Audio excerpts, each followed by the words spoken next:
하나님 감사합니다. 오늘도 새날을 주시고 이날에 기도하게 하시니 감사합니다.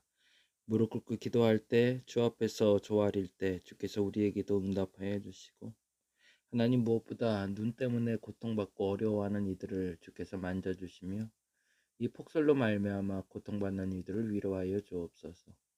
또한 우리에게 주어진 시간들을 잘 사용하여 이 시간도 어떻게 하나님의 은혜로 받아들일 수 있는 우리가 되게 하여 주시고 그 은혜의 순간에 감사하며 살아가는 우리가 되게 하여 주시옵소서.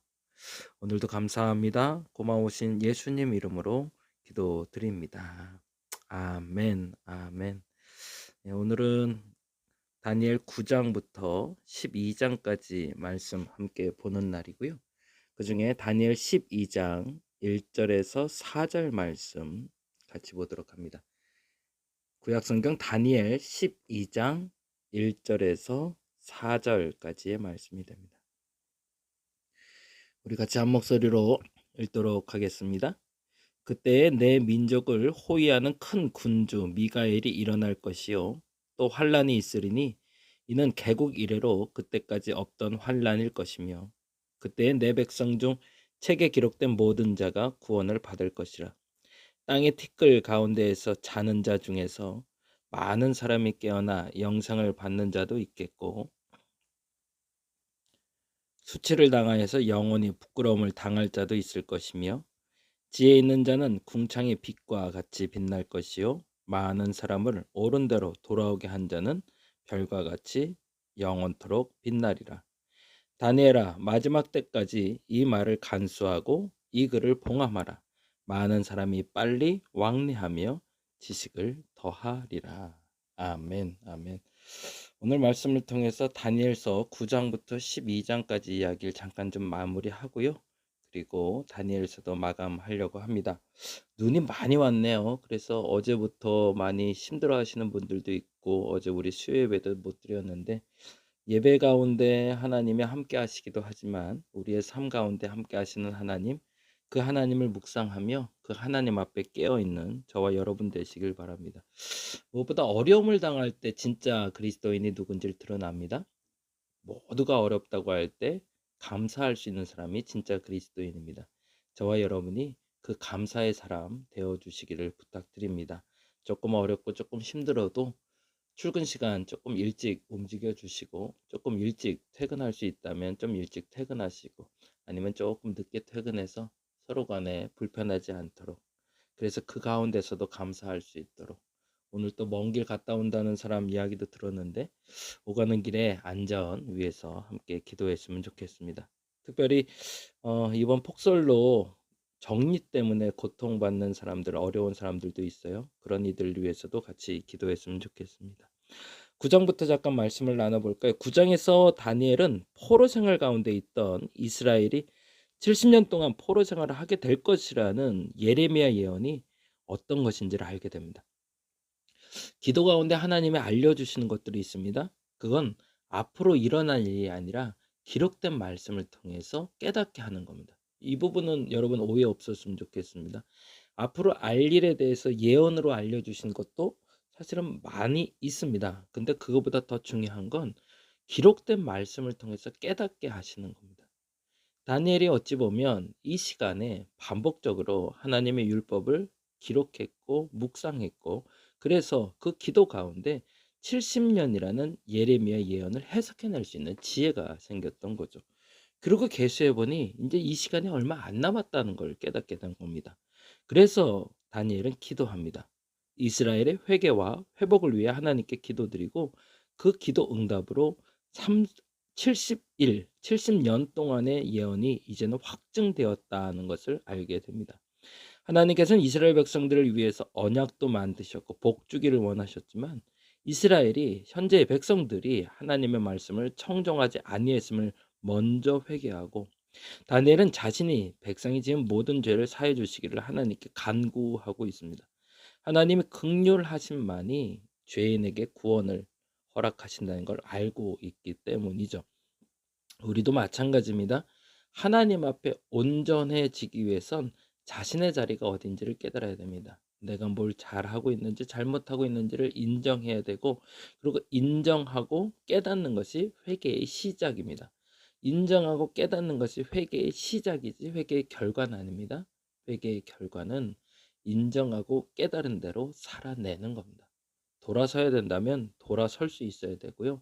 앞으로 나가야 된다면 더 한 걸음 앞으로 나가야 되고요. 주저했다면 말이죠. 그렇지 않다면 멈춰야 된다면 멈출 줄 아는 게 회개의 열매고 회개의 마지막입니다. 깨닫는 것 그리고 알게 된 것, 그것은 회개라고 말하지 않습니다. 깨닫고 알게 된 대로 살아나는 것을 회개라고 얘기합니다. 다니엘은 그래서 알고 있었죠. 70년 동안 그들이 왜 방황했고 이제 70년 후에 왜 하나님이 회복시키시는지, 이 회개가 그 시작이라는 걸 알고 있었던 겁니다. 그리고 다니엘이 기도할 때 드디어 하나님의 천사 가브리엘이 와서 다시 한번 이야기를 해줍니다. 71회가 끝나면, 70년이 끝나면 예언이 응하고 거룩한 기름 부음이 시작된다는 겁니다. 10장에서는 그 다니엘이 인자의 환상을 보게 되는데, 인자가 세마포 옷을 입고 허리에는 정금을 띠고 몸과 얼굴에 빛나고 우레와 같은 소리를 바랍니다. 힘이 빠져버립니다. 이게 거룩에 대한 부담감이고 거룩에 대한 짓눌림이라고 표현합니다. 하나님의 영광을 보게 될 때 우리는 행복할 거라고 생각합니다. 대체적으로 그렇습니다. 그런데 하나님의 그 거룩하심이, 그 위엄이 우리를 덮칠 땐 우리가 힘이 빠질 만큼 나약한 존재임을 알게 되는 거죠. 그리고 다시 인자의 말에 힘을 얻게 됩니다. 인자는 다니엘에게 자신이 바사국 군대를 차단당했지만 이제 말일에 이스라엘 백성을 당할 일을 알리기 위해서 왔음을 말합니다. 11장과 12장에서는 10장의 마지막 부분에 언급된 것들을 다시 한번 반복해주고 있습니다. 먼저는 메대 제국의 뒤를 이은 바사 제국을 멸망시키고 모든 나라를 통일할 헬라 제국에 대해서 얘기합니다. 이거는 다니엘서 초창기에 느부갓네살 왕의 꿈을 통해서 봤던 거죠. 그리고 헬라가 다시 강령해지고 그리고 나라가 분열될 걸 얘기합니다. 그리고 뒤를 잇는 여러 나라에 대해서 다시 한번 이야기를 해주고 있고요. 북방에 비천한 자가 왕위를 물려받고 그의 모략으로 남방의 왕을 치게 될 거라는 예언을 하게 됩니다. 이 모든 예언은 앞으로 일어날 일에 대한 예언인데, 궁극적으로 이 일의 결론은 하나님의 백성들이 어떻게 되냐를 보고 싶은 거죠. 그리고 나서 이 모든 나라의 결과와 과정을 통해서 12장에 다음과 같이 이야기합니다. 이스라엘을 제외한 이방 나라들은 모두 종말의 심판을 맞게 될 것이라는 게 11장의 기록이라면, 12장은 이스라엘과 이방의 심판을 통해 마침내 하나님의 영광스러운 나라가 시작될 거라는 겁니다. 하나님께서 모든 악을 물리치고 자신의 왕국을 건설하실 그때에 지금까지 존재한 모든 인류에게 마지막 심판이 행해질 건데, 그 심판은 두 가지 형태로 나타난다는 거죠. 믿음을 지킨 하나님의 백성에겐 구원이, 죄악 중에 살아가는 에겐 멸망이 있을 거라고. 그리고 그날에 하나님을 경외함으로 지혜를 얻은 자는 빛과 같이 빛날 것이며 사람을 하나님께로 인도한 자는 별과 같이 될 거라고 오늘 본문 1절에서 4절에 이야기하고 있습니다. 그 부분 잠깐 한번 다시 읽어볼까요? 1절부터 봅니다. 그때에 내 민족을 호위하는 큰 군주 미가엘이 일어날 것이요 또 환란이 있으리니 이는 개국 이래로 그때까지 없던 환란일 것이며 그때에 내 백성 중 책에 기록된 모든 자가 구원을 받으라. 이 부분이 너무 중요하죠. 환란은 모두에게 임할 것인데, 그런데 그 중에 책에 기록된 사람들만 구원을 받는답니다. 이 부분에서 여러분이 아멘 할 수 있었으면 좋겠습니다. 내가 그 생명책에 기록된 사람이 되게 하옵소서. 나는 그 생명책에 기록된 줄로 믿습니다 라고 말할 수 있어야 됩니다. 2절, 땅의 티끌 가운데 있는 자는 자 중에 많은 사람이 깨어나 영상을 받는 자도 있겠고 수치를 당하여서 영원히 부끄러움을 당할 자도 있을 것이며 라고 얘기합니다. 두 가지가 조금 좀 조심스럽게 표현하고 있는데요. 영생을 받는 자도 있고 수치를 당하여 영원히 부끄러움을 당할 자도 있다는 것을 어떤 식으로 해석하느냐에 따라 달라질 수 있겠지만, 분명한 건 3절에서 다음과 같이 이야기합니다. 지혜 있는 자는, 내가 영상을 받는 자가 될지 수치를 당할 자가 될지에 대해서 잘은 모르겠지만 분명한 것은 3절에 지혜 있는 자는 궁창의 빛과 같이 빛날 것이요 많은 사람을 옳은 대로 돌아오게 한 자는 별과 같이 영원히 빛나리라. 이 부분이 저와 여러분의 믿음의 고백 되시길 바랍니다. 앞서 말씀드린 대로 이방 나라가 어떻게 되든 상관없다는 건 아닙니다. 이방 나라들의 멸망을 받던 다니엘은 이스라엘의 회복에 대해서 기도했고, 이스라엘의 회복에 대해서 기도할 때 다음에 깨달음과 선포를 하게 된 거라는 거죠.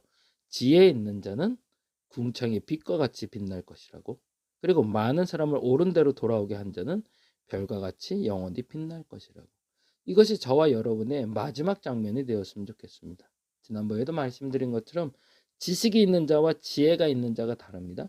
지식이 있는 자는 학식이 높은 자를 말하지만, 지혜 있는 자는 어떤 문제가 원론에 벗어나 문제에 대한 해결 방법을 요청할 때 그 해결 방법을 제시할 수 있는 사람입니다. 지식이 많은 사람은 원론적으로 벗어난 것에 대해서 불편합니다. 그래서 제대로 일을 해낼 수 없는 사람들이 많습니다. 반면에 지혜 있는 자는 원론에서 벗어난 일, 문제 해결에 있어서 그 전에 겪지 않았던 일을 경험한다 할지라도 그 문제를 해결할 수 있는 사람을 말합니다. 김창옥 씨의 강의 중에 제가 재미나게 들었던 강의가 하나 있습니다. 그 강의가 이런 말이 나오는데요. 어떤 분이 아들이 있는데 점수가 엄청나게 못 나왔나 봐요. 그래서 고민이 된다고. 아이를 어떻게 하면 공부를 잘 시킬까요? 라는 질문을 던졌습니다. 그때 김창옥 씨가 아주 재미난 해답을 줍니다. 세상에는 두 종류의 사람이 있다. 대학에는 두 종류의 사람이 있는데, 공부만 잘하던 친구가 있고 공부도 잘하는 친구가 있다. 좋은 대학에 가면 공부만 잘하는 아이들과 공부도 잘하는 친구가 있는데, 그들 중에 세상에 나왔을 때 바르게 살고 그리고 세상을 바꿀 수 있는 사람은 공부만 잘했던 친구가 아니라 공부도 잘했던 친구다. 근데 세상에 나오면 세상에는 두 종류가 있다는 거죠. 공부만 잘했던 친구도 있고, 그리고 공부만 못했던 친구가 있다는 거죠. 그러면 어떤 아이가 더 잘 될까? 공부만 잘했던 아이들보다 공부만 못했던 친구는 오히려 더 나은 길을 나아갈 수 있다라고 얘기합니다. 이 말의 숨은 뜻은 지혜에 있습니다. 공부를 잘했다는 것은 지식을 잘 쌓았다는 것을 말합니다. 그리고 남들이 말하는 걸 잘 따라왔다는 것이 공부만 잘하는 겁니다. 그것은 지식이 많은 겁니다. 그것도 나쁜 건 아닙니다. 근데 공부만 잘하는 것은 세상을 변화시킬 수 없습니다. 공부도 잘할 수 있으면 더 좋지만 공부만 못해도 상관없다는 얘기입니다. 뭐가 있다면? 지혜가 있다면. 저와 여러분의 그 지혜 있는 자가 되어 주시길 바랍니다. 궁창의 빛과 같이 빛날 수 있는 지혜 있는 자가 저와 여러분이시길 바랍니다. 언제? 마지막 때까지. 둘째, 옳은 대로 많은 사람을 돌아오게 할 사람, 사람의 마음을 움직일 수 있는 사람이 되는 것, 그것이 중요하다고 오늘 이야기합니다. 오늘 본문에 두 가지의 비밀이 나타납니다. 70년이라는 시간이 지나 회복의 때가 이르면 두 사람이 기록될 거랍니다. 그리고 두 사람이 앞장서게 될 건데, 첫째는 지혜 있는 자, 다른 말로 하면 궁창의 빛과 같이 빛날 사람이고, 또 많은 사람을 옳은 대로 돌아오는 자, 누군가에게 삶을 바꿔줄 수 있는 능력이 되는 사람, 그들로 말미암아 세상은 바뀔 거라고 이야기합니다. 그리고 4절에 다음과 같이 이야기하네요.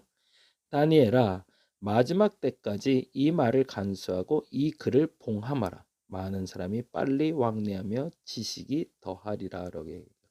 지식이 더하는 거로 말미암아 그 지혜 있는 자를 가리게 되고, 그리고 옳은 사람을 돌아오게 한 자를 가릴 것처럼 보이지만, 그때가 되면 이 봉인이 끊기고 지혜 있는 자와 옳은 대로 돌아오게 한 자가 앞장서게 될 거라는 얘기죠. 오늘을 마지막 때라고 이야기합니다. 저와 여러분에게 그 지혜가 있기를 간절히 바랍니다. 저와 여러분에게 많은 사람을 옳은 대로 돌아오게 할 수 있는 영향력 있는 사람이 되시기를 기도해 봅니다. 여러분이 한번 묵상해 보시고 질문해 보시면 좋겠습니다. 나는 지식이 많은 사람인가? 공부만 잘하는 사람인가? 지혜 있는 사람인가? 공부는 좀 못해도 지혜로운 사람인지 한번 묵상을 해 보시고요. 그리고 두 번째, 과연 나는 몇 명이나 옳은 대로 돌아오게 했는가? 사람들에게 바른 길을 안내하는 사람으로 살아왔는가? 한번 묵상해 보시고 결단할 수 있는 저와 여러분 됐으면 좋겠습니다. 다시 한번 요청드리기는 조금 좀 조심스럽지만 눈이 올수록 그리고 이 고난이 있을수록 이때일수록 더 우리가 해야 될 일이 있습니다. 그건 뭐냐면 감사하는 삶입니다. 남들이 뭐라 하던 그것과 상관없이 저와 여러분이 끝까지 함께 기도하는 사람 되었으면 좋겠습니다. 그리고 감사할 수 있는 저와 여러분 되시기를 간절히 바랍니다. 기도하겠습니다. 우리가 알고 있는 것 중에 가장 중요한 것은 참 그리스도인이 되는 겁니다. 그래서 오늘도 감사했으면 좋겠습니다. 눈이 와서 불편하고 어렵고 그래서 짜증나는 일도 생길 수 있는데 그럼에도 불구하고 오늘 감사하는 한 날 되게 하여 주시옵소서. 하나님 또한 간절히 원하옵기는 우리가 감사뿐만 아니라 그 어느 순간에도 지혜로운 사람 되게 하여 주옵소서. 원리 원칙대로 문제를 풀어가는 게 좋은 일입니다. 근데 원리 원칙에 벗어나 있을 때도 그 문제를 풀어낼 수 있는 지혜로운 사람이 되게 하여 주옵소서. 무엇보다 많은 사람을 옳은 대로 돌아오게 할 수 있는 사람 되게 하여 주옵소서. 아니, 많은 사람이 아니더라도 단 한 명이라도 옳은 곳으로 인도할 수 있는 내가 되게 하여 주시옵소서. 감사합니다. 고마우신 예수님 이름으로 기도드립니다. 다 같이 기도하고 돌아가도록 하겠습니다.